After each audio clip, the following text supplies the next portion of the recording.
नाजरीन, आजकल गले के अमराज जैसे कि गले पड़ना, टॉन्सिलाइटिस, गले में दर्द, सूजन, हलक की फुंसियां या आवाज का बैठ जाना, इन अमराज में तेजी से इजाफा हो रहा है। इसी तरह गले में रेशा, बलगम और केरे की शिकायत भी आम पाई जाती है। लिहाजा आज की वीडियो में हम आपको एक ऐसे बेहतरीन घरेलू नुस्खे के बारे में बताने वाले हैं जो तकरीबन गले के तमाम अमराज के लिए बेहद मुफीद और कारगर साबित होता है। साथ ही हम आपको ये भी बताएंगे कि वो कौन से अवामिल हैं जो आपको गले से मुताल्लिक खतरनाक बीमारियों में मुब्तला करते हैं। इसलिए आज की वीडियो को एंड तक जरूर देखिएगा और अगर वीडियो अच्छी लगे तो लाइक जरूर कर दीजिएगा, क्योंकि आपके एक लाइक से और आपके प्यार से हमारी बहुत हौसला अफजाई होती है। नाजरीन, आजकल हम ठंडी और गर्म चीज़ों को एक साथ इस्तेमाल करते हैं, तेज गर्म खाना खाते हैं और साथ ही बर्फ वाला ठंडा पानी पीते रहते हैं। खास तौर पर जब चिकनाई के साथ बर्फ वाला पानी पीते हैं तो ये अक्सर गले की खराबी की वजह बनता है।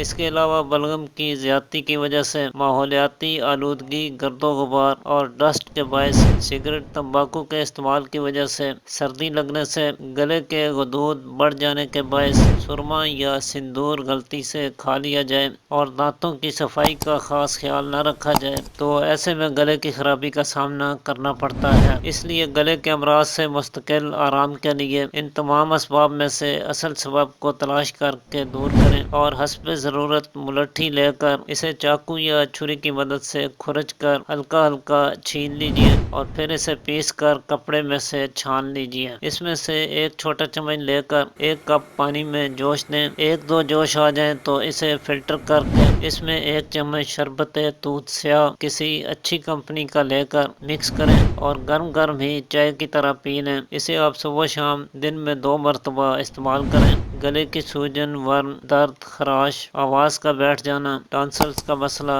बलगम की ज्यादती और खांसी या सीने की जकड़न वगैरह के लिए बहुत फायदेमंद चीज है। गले के इन्फेक्शन को दूर करता है और रेशा या केरे का मसला भी इसके कुछ दिनों के इस्तेमाल से हल हो जाता है। तो आज के लिए इतना ही नाज़रीन, उम्मीद करता हूँ आज की वीडियो आपके लिए मुफीद साबित होगी। इसी के साथ इजाज़त चाहता हूँ। अल्लाह हाफ़िज़।